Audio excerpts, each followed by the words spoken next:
Hey, where'd that go? Where'd it go? What's that? Well, as I wondered what was going on, my husband got demoted because he seemed to be making more mistakes at work. He has never been a hard worker, so he didn't seem too shocked by the demotion. But he kept forgetting things more and more, so we went to the hospital just to make sure. I suspected that it might be depression, but I was told that the disease was, in fact, juvenile Alzheimer's. To put it simply, it was dementia. I've heard that even young people can develop the disease these days, but I couldn't hide my shock that my husband had it. My name is Katie Smith. 5 years has passed since then, and I am now 50 years old, and my husband is 54. We were not blessed with children, and I continued to work. My parents have already passed away, but my husband's parents are still alive and well, and they live in the countryside, a short distance from where we live. They're very warm people, and when my husband was diagnosed with Alzheimer's, they even suggested to take him in themselves and that I should get a divorce. But my husband, who originally hated living in the country, adamantly refused to do so. I didn't immediately decide to get a divorce because of my husband's illness either. We have been together for nearly 20 years as husband and wife by fate, not just by sickness and in health, though. I thought it would be wrong to say, yes, bye-bye, just because he became ill. Although my husband became more forgetful, it wasn't like he could no longer lead a normal life. Perhaps the medication he takes to control the progression of the disease is working. It isn't so bad because it's not like he's unable to do anything, and he's still able to recognize me. Although he sometimes doesn't respond to me, he's not much different from a normal person when he acts normally. However, when I asked him about certain things, he often says he doesn't know or doesn't remember. He made more mistakes at work, and sometimes cried when he couldn't understand the paperwork. I'm thinking of quitting the company, so if I quit, would you support me? He said so, but I couldn't say no to my anxious husband, and in the end, he quit the company. He never goes out and spends most of his time at home, but I don't see any problematic behavior when he's inside the house. He often leaves things out and doesn't put them away, or comes home to find food all over the place. But it's not like he's bothering anyone else, so it's within the realm of acceptable behavior. So my husband has been home ever since he quit his job. I talked to the doctor about the possibility of having someone to take care of him while I'm away at work.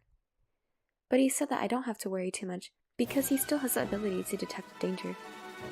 The doctor said we would talk again when the disease progresses. For now, the doctor told me to tell my husband to lock the door when he goes out and not to go outside alone. I was still a little concerned if he would be okay with that, but he just kept saying, it's okay to be alone. And sometimes he lost his temper if I insisted too much. Shut up! I'm sick! Don't talk about unnecessary things.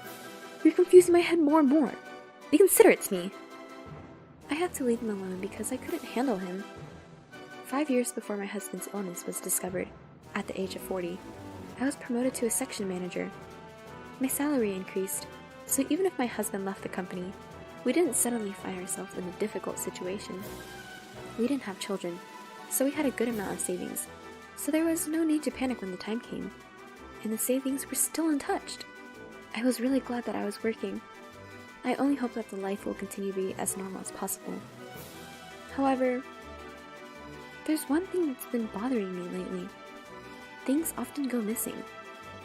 Many of the things that are missing are brand name bags that I used to cherish, shoes and clothes that I had just bought, and other things that are pretty expensive. I saved them up and bought them as a reward for myself. I looked for them, wondering if I put them somewhere unusual, but I couldn't find them. When I asked my husband about it, all he said was, I don't know. I asked him, hey, do you remember taking it somewhere? No, I don't remember. My husband just repeats the same words. I wonder if his illness has progressed to the point where he doesn't even remember that he took them out of the house. When I come home from work and ask what he did today, he often says, I can't remember. The doctor told me that sometimes the progression of the disease is slow and sometimes rapid, but I couldn't help but wonder if the progression was getting faster. If this were the case, I would be concerned about leaving him alone while I'm away. If he started to wander around, I wouldn't be able to take care of him by myself. I was so worried about how my husband was doing, that I set up surveillance cameras in the house without telling him. What if he starts wandering around and bothering other people? I don't want him to do that. If that were to happen, I would have to deal with the situation accordingly. A week later, after my husband went to sleep, I fearfully checked the footage from the camera. But what I saw there was far beyond what I imagined, and I was astonished. I had no idea that this was happening. My husband was bringing a woman into our home. I haven't even had a proper conversation with my husband for the past 5 years. He only answered vaguely when I asked him anything, but in the video, he was talking normally without any barriers. It was hard to believe that he was suffering from dementia. Moreover, I was even more surprised when I saw the face of the woman who came in. It was the female doctor who had diagnosed my husband with dementia. The hospital we went to was the one that was in charge of medical checkups for my husband's company. Was this some kind of sick joke between my husband and the female doctor? Or is it a complete lie that he has dementia? Are you sure that she hasn't found out about it at all? Not at all. Dementia is a convenient disease. I don't have to work, and I could just say I don't remember it to anything inconvenient. What a bad man. You make your wife work while you relax at home and bring your mistress along. You started it, didn't you? When I said I was tired of working and wanted to quit, you said you had a good idea. I didn't think it would go so well. The woman was shown crossing her legs as she laughed with my husband. She's very cocky anyway. I don't know if she got promoted to section chief or whatever, but she's getting paid more and more than me, and she's getting ahead of me. I'm sure she must have looked down on me. But thanks to her, we can spend time like this. Well, she's my ATM, so she's got to keep working hard. You said she was your housekeeper the other day. She's my housekeeper and ATM. I thought this is what it meant to have my mind go blank. The words coming out of the screen swirled in my head over and over. Oh, and Hannah, don't take things out of the house too much, because my wife noticed some stuff is missing. She said, why don't you just take them out of the house and pretend they're gone? It's a disease, so you can just say you forgot it. Well, that's true. No other disease is as convenient as this one. Now I won't have to work for the rest of my life. So, that's what this is. What was I, who has been trying to support him without questioning him? For 5 years, I've worked so hard and done so much housework without knowing what I was doing.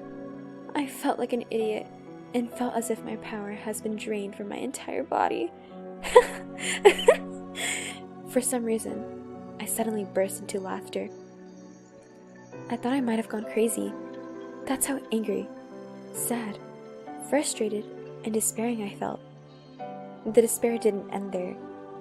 I checked my bank book to see if it was possible, and found that my balance was 0. All deposits I've saved since we got married were taken out. I felt so lost.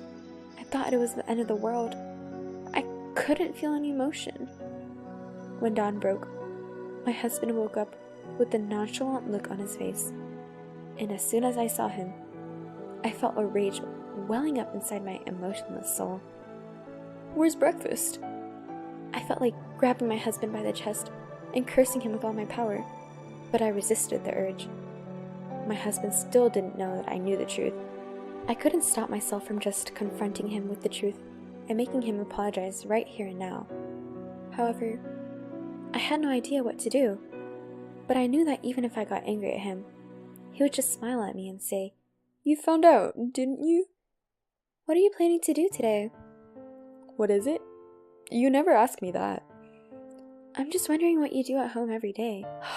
"I really want to work like you do, but I'm sick, so I just give everyone around me some trouble." "I envy you for being able to work." I wondered how he could say such things so blatantly. Of course, since it is a clear fact that he cheated on me, I can use it as a reason to file for alimony and divorce. But when I thought about the past 5 years, I was so frustrated and I burst into tears.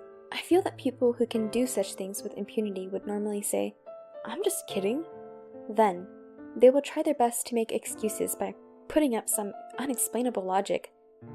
A few days passed as I figured out what I should do. Just looking at my husband's face made me want to throw up, but I endured it patiently. The camera remained attached. My husband thought I knew nothing about it, so he continued to bring the doctor in when I was out of town.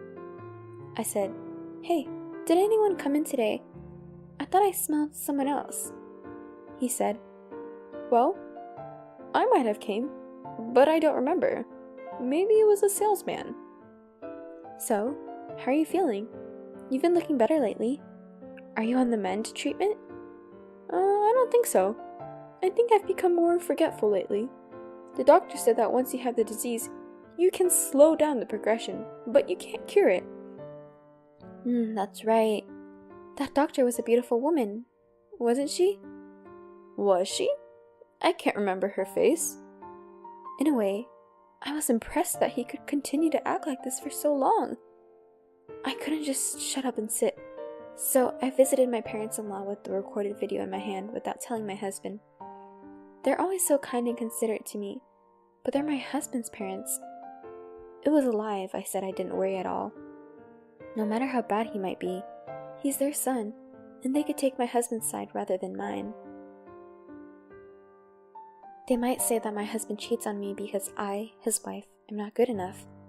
Some might say that I was an unfit wife for not understanding my husband's reluctance to go to work, even after telling such a lie. I had no one else to talk to.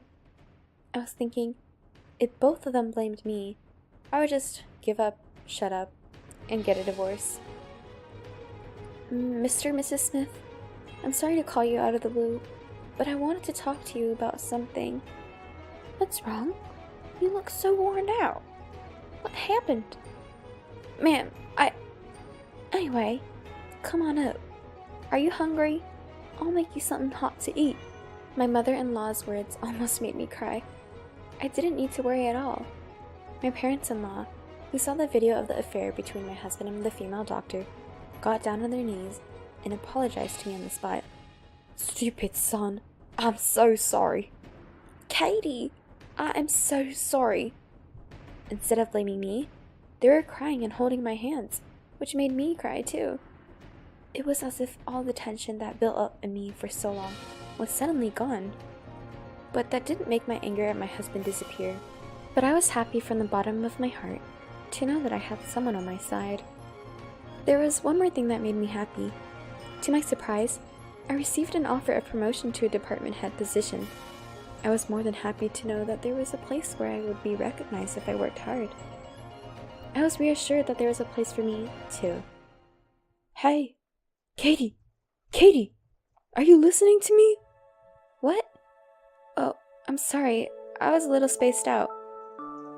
I was thinking about how I could punish my husband, and I got a little carried away." "It's not funny if you and your husband are both demented." His words made me think of something. "I wondered if you would take care of me if I became demented." "Screw you! I've got my hands full with me myself. There's no way I can take care of you." When I said this, my husband looked at me with wide eyes. From then on, I've tried to say a little more of what he said before every day, to make it more real. "Hey, what was I doing earlier? I've been making a lot of mistakes at work lately. I seem to be forgetting things. I forgot how to use the washing machine or how to cook rice." My husband began to get more and more nervous. "I don't know if I can keep working, but I'm glad you're here." After about 2 months of this, one day when I came home from work, I found out that my husband left the house. He left behind the divorce papers he had already filled out. He even left a polite note. "I don't want to cause you any more trouble, so I've decided to divorce you. Please don't look for me. Ken." I know he ran away because he thought I might have dementia. Besides, I know exactly where my husband left off. My husband rented an apartment so that he could continue his relationship with the female doctor. This was also revealed in the hidden video. "I'm getting a divorce. It won't be funny if I have to take care of her. I have already moved my savings to another place, so I won't have to worry about living for a while," he said with a laugh. He politely told her where his apartment was. I knew where the doctor lived from the conversation, so I went to the neighborhood. The female doctor was married and lived in a house in the suburbs with her family. I immediately submitted the divorce paper and sent a bill for alimony and property division to her husband's newly rented apartment. Of course, I also sent the female doctor a bill for alimony by certified mail. It seemed like my husband received it, and he called me right away. He said, "What the hell? What's this? What's this about alimony?" "Of course it's alimony for cheating on me." "What?" "Oh, yeah. I sent it to that lady doctor too. I'm sure her husband must have found out about it by now, and they're having a hard time." In addition to the one I sent to the woman doctor, I also sent the video taken by the hidden camera to my husband. I thought her husband had a right to know. "Oh, you... How did you know that?" I was surprised too. I can't believe it was all a lie. "I thought you were going crazy." "Oh, you know. I was just trying to imitate you. You're so easy to fool, aren't you?" "You..." My husband shut his eyes to what he did and started yelling at me. He said to me, "I'm cheating, dirty. Do you think you have a right to be angry with me after pretending to have dementia for 5 years and living off my earnings? And you even brought a woman into the house. Do you think you're allowed to do that?" I guess my husband never even dreamed that I knew everything. Suddenly, he became slurred. "But what do you mean by division of property? I don't have property." "You have your savings." "Oh, I've already spent it all, and there's not a penny left." I thought he has come this far and was still blabbing. I revealed that I planted a camera in our house. I also told him that I heard everything he had told the woman doctor there, and that I had all footage as evidence. I have solid proof. When I told him that his parents knew about this and were furious, he started yelling at me again, saying, "How dare you tell them about this?" He doesn't seem to understand that he has no right to yell at me now. Thank God he blabbed on, so I didn't have to hire an investigative firm and spend any extra money. When I said this, my husband became silent for a while, perhaps at a loss of words, and then hung up on the phone. The following month, I received another call. "What's going on?" "What?" "I just went to the apartment, and they said it was already canceled." "What apartment?" "The apartment we lived in, of course." I thought to myself, he was the one who left the divorce papers, so I didn't expect him to come back.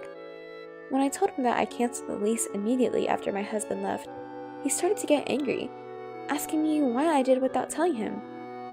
I was told that my husband, who was unemployed, couldn't be the tenant of the apartment, so when he quit his job, I changed the name of the apartment to mine. So it was up to me to decide when to terminate the lease and where to move. I bought a condo. I live there now. "You bought it?" "With the alimony I got from you and your lover, and the savings I got back." "It's a small apartment, but it's my castle." "Really? I'm going there then." I wonder what kind of people would have such idea. You have a girlfriend, don't you? "I already broke up with her." Her husband found out she was cheating on him and divorced her. She was pointed the finger in the hospital, made a diagnostic error, got sued by a patient. "Her husband and you are both suing her for alimony, and now she's in debt." "Oh, really?" "So, I decided to start over with you. Then the alimony will be cancelled, and I can get the money back, right?" I can't deal with this man anymore. Does he really think I accept his offer? He even started saying that he and I should get back together, and that the alimony being claimed by her husband should be returned to me. I feel like saying, "Are you out of your mind? You a fool. Why should I pay? We're divorced. I don't ever want to see your face ever again. There's no way in hell I'm getting back together with you." I said so and hung up on the phone, and I blocked all incoming calls from him. Apparently, my ex-husband then went to visit his parents. At that time, my ex-husband didn't know that his parents had actually sold their house and moved into an apartment for the elderly. They told me that he was surprised when he went to their house and saw that it was for sale, and he contacted them. Since we had a lawyer intervene to collect the money for the division of property and alimony, there would be almost no money left in his pocket. My ex-husband was unable to find a new job and was evicted because he could no longer pay the rent on the apartment. He had nowhere to go, so he must have asked his parents for help. They must have anticipated this and decided to move out. If he came back, they might not be able to kick him out. They told me if that happened, they would be sorry for me. I heard that he's now living as a live-in worker at a factory somewhere, but he's so lazy that he can't work as much, and he gets yelled at and beaten up by employees much younger than him every day. It seemed he has contacted his parents several times for assistance, but they have brushed him off. A few months have passed since the divorce, and I still keep in touch with them. They're always concerned about me, and are like my real parents to me. I want to continue to be close to them, and if something happens to them, I will be sure to take care of them. I've been promoted to department manager, and my salary has increased. I intend to keep working hard. I am very much enjoying my peaceful life alone now.